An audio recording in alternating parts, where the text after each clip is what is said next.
What's going on, everybody? Hope you guys have had an awesome week and a good weekend so far. I was going to put this video together just to kind of go over my thoughts on the bike setups, mainly for 250s because that's what I ride most of the time. But yeah, just bike setup, kind of the gameplay, and yeah, just kind of my thoughts on all of that. So, just to start off, we are riding on the Koblenz MX. This track is pretty awesome. It came out this past Friday, October 22nd. So if you haven't already, I would go to the MX Bikes Mods website and definitely download this and check it out yourself. It is like a really fun track. It's really smooth, but it just flows really well. It's really good for everybody, but it's definitely good for beginner riders that are trying to just get the basics down on the game. It's not going to throw you around too much and not going to hopefully make you too frustrated. But yeah, this is a great track. I will have another video coming out just like a lap on this track shortly too. But this one's more just focused on just pretty much what I use for a bike setup. So let's go ahead and get into that real quick. I'm going to throw myself out here.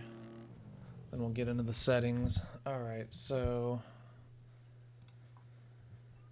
bike setup. I'm going to change it so we can see what it's like to default.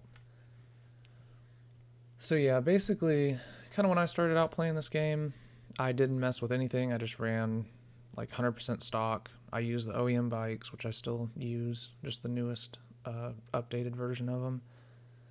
But a little bit, probably like a year into the game, I just opened up this and I just saw engine mapping. I was like, oh, that's cool. I guess you can kind of change like the power of the bike or where the power is in the bike and kind of get into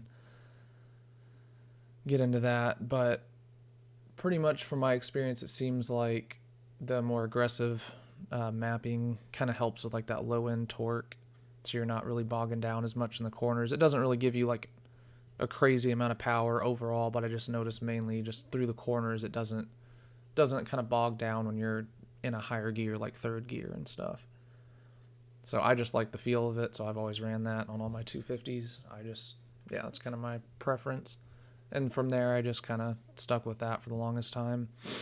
And then more recently, I kind of heard someone talking about how they increase their swing arm length, so I started doing that too. Yeah, default's 1, I believe, on all the 250s. I'm not sure, 100% sure. I ride the KX a lot. I've ridden all of them, but I mainly ride the KX 250.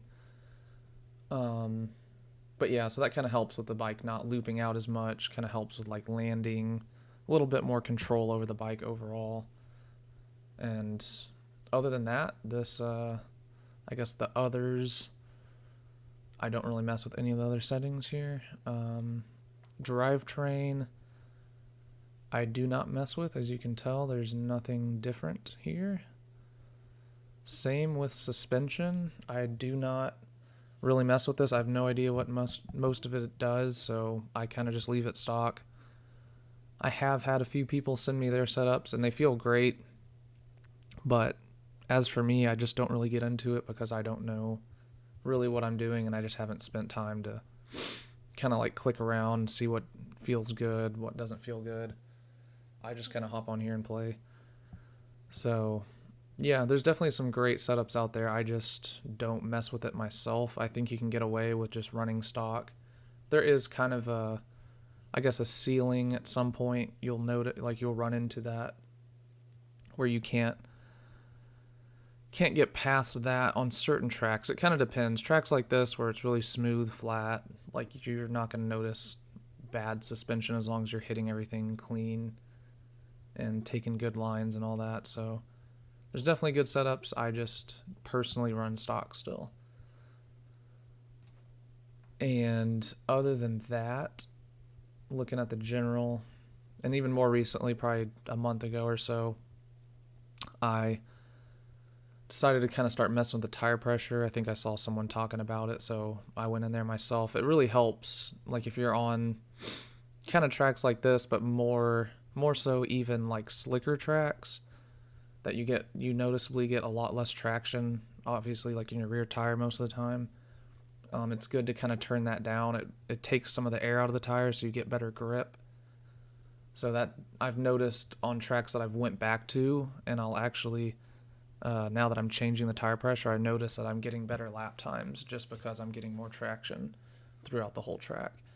And it seems like it also kind of helps with like absorbing some of the shock too on like those hard pack tracks, just with landing and stuff. It just kind of smoothens out the bike overall. So that's kind of where I'm at with that. But outside of that, I pretty much, as you can tell, I just run default settings.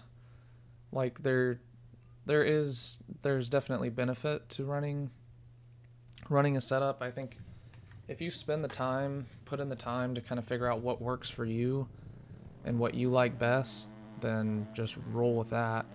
But you can definitely play this game and get good at this game by just running default. Even the settings I have, you don't even have to use. Like I was getting pretty good at this game even just using just 100% default. So what I have set is not anything crazy, obviously, but it's just kind of what I notice helps me out the most so far.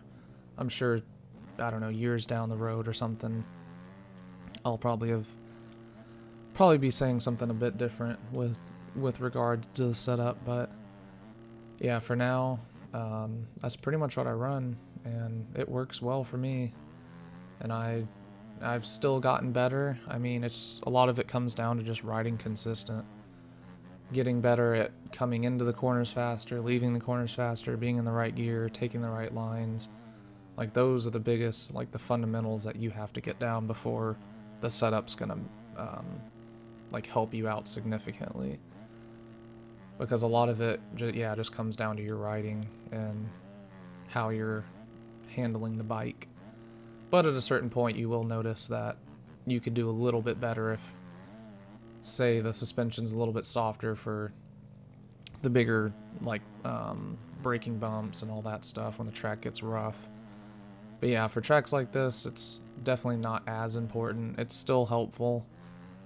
So I'm not going to sit here and say that setups aren't good, because it just comes down to your personal preference and what you can get away with and still enjoy and have a good time playing the game. So that's what it really comes down to. So I definitely encourage you to go out there and mess around, figure out what works best for you, and just keep playing, keep getting better, because that's really what it's all about. As long as you're having fun, then yeah, that's the whole point of it. So, but anyways, I'm gonna get to recording some other videos, and appreciate y'all's time, and y'all have a great rest of your weekend, and I will catch y'all in the next one. Take care, everybody.